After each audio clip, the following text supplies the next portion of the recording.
সমীৰণ ফুকনক আছুৰ সহকাৰী সাধাৰণ সম্পাদকৰ দায়িত্ব অৰ্পণ কৰা হৈছে। সমীৰণ ফুকন আছিল কেন্দ্ৰীয় কাৰ্যনিৰ্বাহক সদস্য।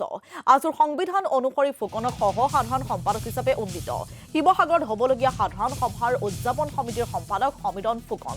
গুৱাহাটী বিশ্ববিদ্যালয়ত অনুষ্ঠিত আছুৰ জৰুৰী কাৰ্যনিৰ্বাহক সভাতে সিদ্ধান্ত গ্ৰহণ কৰা হয়। সভাত উপস্থিত থাকে মুখ্য উপদেষ্টা ডক্টৰ সমুজ্জ্বল কুমাৰ ভট্টাচাৰ্য, সভাপতি উৎপল শৰ্মা আৰু ভাৰপ্ৰাপ্ত সাধাৰণ সম্পাদক সৰ্জুন হানছে। কেইবাটাও গুৰুত্বপূৰ্ণ বিষয়ত আলোচনা কৰা হয় এই কাৰ্যনিৰ্বাহক সভাত।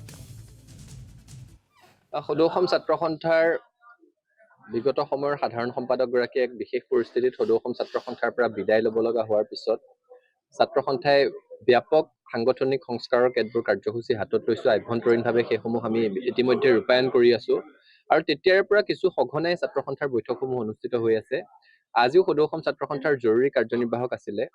মূলতঃ ইয়াত আমি সাংগঠনিক সংস্কাৰৰ কেতবোৰ আভ্যন্তৰীণ বিষয়ৰ লগতে অহা ২৭-২৮ জানুৱাৰী তাৰিখত সদৌ অসম ছাত্ৰ সন্থাৰ দ্বিতীয় সৰ্ববৃহৎ সাংগঠনিক কাৰ্যসূচী সাধাৰণ সভা সদৌ শিৱসাগৰ জিলা ছাত্ৰ সন্থাৰ আতিথ্যত অনুষ্ঠিত হ'ব। আমি সেই সাধাৰণ সভাৰ প্ৰস্তুতি সম্পৰ্কে বিশদভাৱে আজি ইয়াত আলোচনা কৰোঁ। তাত ৫০,০০০ লোকৰ এটি সাংস্কৃতিক শোভাযাত্ৰা আয়োজনৰ কাৰণে যো-জা চলোৱা হৈছে। তাৰ সমান্তৰালভাৱে সমগ্ৰ অসমৰ পৰা গৈ প্ৰায় ৭,০০০তকৈ বেছি ছাত্ৰ সন্থাৰ প্ৰতিনিধি তাত সমবেত হ'ব।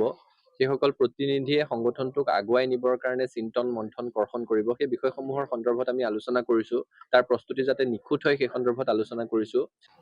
সদৌ অসম ছাত্ৰ সন্থাৰ আজি গুৱাহাটী বিশ্ববিদ্যালয়স্থিত মুখ্য কাৰ্যালয়ত অনুষ্ঠিত হোৱা কাৰ্যনিৰ্বাহক সভাই আমাক সহকাৰী সাধাৰণ সম্পাদকৰ দায়িত্ব অৰ্পণ কৰিছে। সেইবাবে কাৰ্যনিৰ্বাহকৰ সন্মানীয় সভাপতি, ভাৰপ্ৰাপ্ত সাধাৰণ সম্পাদকৰ মুখ্য উপদেষ্টা ডাঙৰীয়াক ধন্যবাদ জনাইছো। কাৰ্যনিৰ্বাহকৰ সকলো সতীৰ্থলৈ কৃতজ্ঞতা জ্ঞাপন কৰিছো আৰু ইয়াৰ লগে লগে অহা জানুৱাৰী ২৭ আৰু ২৮ তাৰিখে অনুষ্ঠিত হ'ব লগা শিৱসাগৰ সাধাৰণ সভা সদৌ অসম ছাত্ৰ সন্থাৰ এই সাধাৰণ সভাৰ সকলো কাৰ্যসূচী যাতে আমি সৰ্বাংগ সুন্দৰভাৱে অনুষ্ঠিত কৰিব পাৰো আৰু অসমৰ জাতীয় জীৱনে বিচৰাৰ ধৰণে সদৌ অসম ছাত্ৰ সন্থাই যাতে বাট বুলিব পাৰে তেনেকুৱা এটা পৰিকল্পিত পদ্ধতিৰে আমি সাধাৰণ সভাখন সমাপ্ত কৰিবৰ কাৰণে অসমবাসী ৰাইজৰ অভিভাৱকত্ব, শিৱসাগৰ জিলাবাসী ৰাইজৰ সহযোগত অনুষ্ঠিত কৰা এই গোটেই সভাখন সফল কৰাৰ ক্ষেত্ৰত বিচাৰিছো।